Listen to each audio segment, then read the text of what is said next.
Thank you, Mr. Speaker. Mr. Speaker, let me begin by saying that this House shall fight for devolution.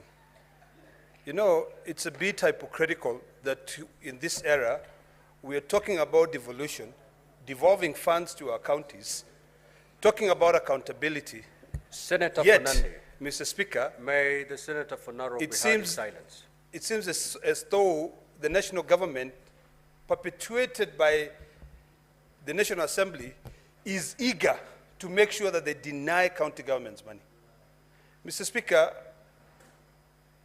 the distinguished senator from Mandera and his committee have continuously reminded this House that when it comes to the issues of resources, all of us must stand firm and reject in totality the work which is done by the National Assembly. Mr. Speaker, our county governments have got roads, you know, feeder roads.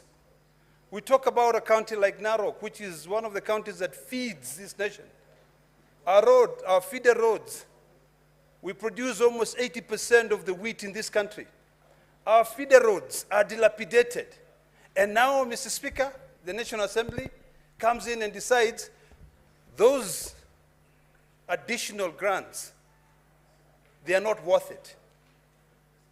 Seriously, I think somebody has got to drill some sense into the minds of our colleagues in the National Assembly who are really negating on their role of representation.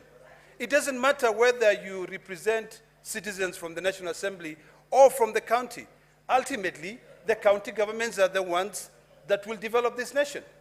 So, Mr. Speaker, I want to beseech all of us that the Road Maintenance Levy Fund is very, very important. This is a fund that has continued to help our communities.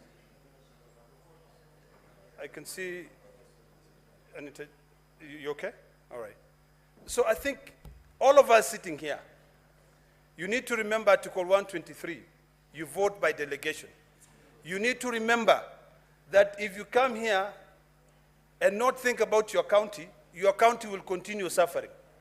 As long as I'm here and God has given me air to breathe, I will always make sure that I fight for more monies to go to my counties.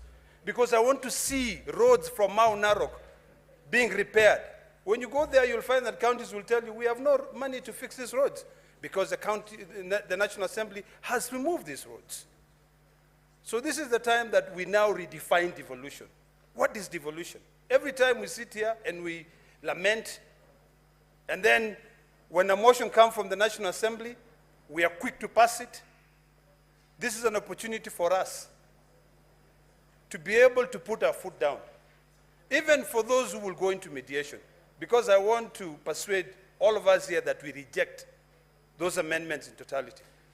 When you go into mediation, you put your foot down, because if we cannot fix our county government's roads, then what else are we doing?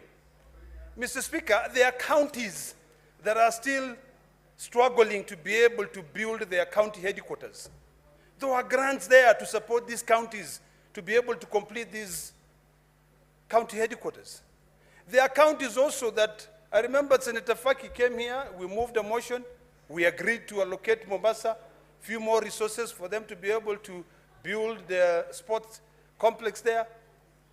I think we need to ask ourselves whether everything should be concentrated in the national government and what impact that will have in the communities. We talk about all funds, you know, come into the issue of revenue share. They want to reduce that. Division of revenue, you know, I've never seen anywhere where we are talking about amendments when there is a law which is in existence. You know, now our counties are crying. They have no money for anything. Sometimes you find that even doctors are going on strike. And then when you follow the doctor, the governors will tell you, we have no money to pay them. You know? So if we are not diligent and very careful in our work, we will be sitting here and warming our chairs here. So from today, I want to beseech all of you that any time when you see a bill coming from the National Assembly that has got to do with resources, think of it as a problem and you have a hammer, you know? And think of it as a nail, just hammer it down, poop! So that we can move forward, knowing that these distinguished men and women will fight for their counties. If we do not fight for our counties, even the future generations will laugh at us. What were all those old men doing there? You know, they'll be pointing at the bullfighter and saying, bullfighter, you know, what were you fighting for if you could not be able to help me get a road? Do you know, Mr. Speaker, yesterday I saw a statistics of how many houses are built out of mud in this country. It was very sad that my own county of Narok, 60% of homesteads are built out of mud. You know, when are we going to be able to leapfrog and do away with Stone Age issues? You know, our forefathers lived in mud houses. Even us now in the 21st century, we are still wearing good designer suits and everything, and our people are still living in mud houses. Come on. You know, there's a ripple effect. If the road is bad, there's no development in that area.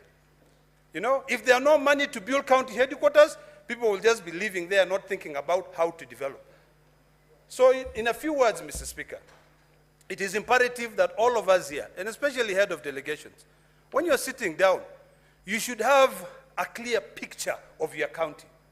In fact, when you sit there, in all your urban areas, you should have a spatial plan. What does my county look like? How many buildings are there? How many roads are there? You know, if you go to your sub-counties, how many feeder roads are there? That is when you will know that it behooves you to fight hard so that not a single penny is deducted from those funds. You cannot remove those funds. You know, recently, Mr. Speaker, we were being told that in the budget committee of the National Assembly, that our colleagues there will make sure that their constituencies have a lot of money, you know, and they'll fight for it. You know, I'm sure my sister Paris was a member of parliament back then. She would be like, she'd want to be in that budget committee to make sure that some money goes to Kajiado. You know, but now, my sister, you are here in the Senate. You know, those people will still want money for themselves. Now you, what will happen to you? They will deduct the little money which is going into counties. So unless we are all cognizant of the fact that we are here to fight for our counties, you know, we will end up being a laughingstock. So this is the time when we break the protocol and come up with hats, and I'm willing to sponsor, that says reject. And you just sit down there and you say reject. Finally, Mr. Speaker, I want to remind all those who, I'm sure I believe, will eventually go to the mediation committee, that you have a duty. When you go back home and you drive your car, you're lucky, you can drive an SUV. There are those people who are stuck in a pro box or in a boda, in a dilapidated road. Your SUV will be able to go through, but think of yourself as that person who has been bundled up in a pro box, or there are like 3 or 4 people in a motorbike who are going through bumps and bumps and bumps. Think about their generations, whether there'll be any. Thank you, Mr. Speaker. I reject. Senator Ali Roba.